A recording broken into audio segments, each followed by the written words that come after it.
It is now day 48 in the Israel Hamas War. Here are the most recent developments. The director of the health ministry in Hamas-ruled Gaza says it has resumed its detailed count of casualties from the Israel Hamas War. The ministry has documented more than 13,000 deaths. The organization stopped updating its figures on November 11th after a breakdown in access and communication in northern Gaza. The latest count is based on updated figures from hospitals in the south and November 11th figures from northern hospitals. But the real death toll is likely higher. The health ministry says another 6,000 people have been reported missing and are feared to be buried under the rubble.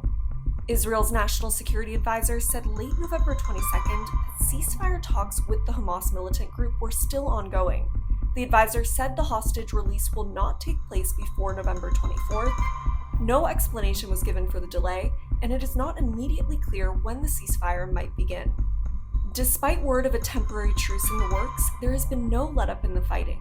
Palestinian media said Israeli aircraft and artillery struck a city in southern Gaza November 23rd, killing 15. Attacks were also reported in several other parts of Gaza, including at 2 refugee camps. In Israel, sirens warned of incoming rocket fire from Gaza, blared in communities near the enclaves.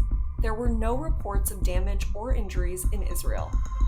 The Palestine Red Crescent and the United Nations evacuated 190 wounded and sick people, their companions, and a number of medical teams from Al-Shifa Hospital in Gaza City. The 190 people were relocated to other hospitals in the southern part of the Gaza Strip. The Palestine Red Crescent says the evacuation process lasted for almost 20 hours. During the evacuation, 3 paramedics and a companion of a wounded person were detained. 2 of the detained were later released.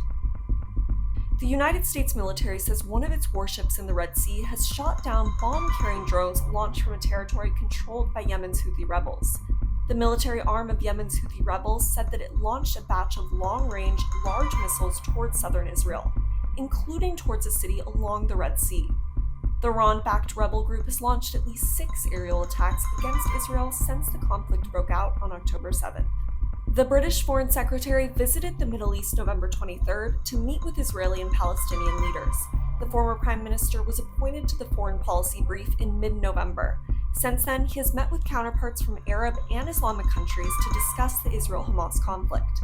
He has welcomed the agreement between the Israeli government and Hamas, calling it a, quote, crucial step. A Manhattan-based lobbying group cut its ties with a former U.S. State Department official on November 21st. This comes after a video emerged showing him hurling a racist and Islamophobic rant at a food cart vendor in New York. The now viral social media video shows the former aide saying, quote, killing 4,000 Palestinian kids wasn't enough. Thank you for joining us for this update. Stay tuned as we continue to bring you the latest developments in this complex and evolving situation.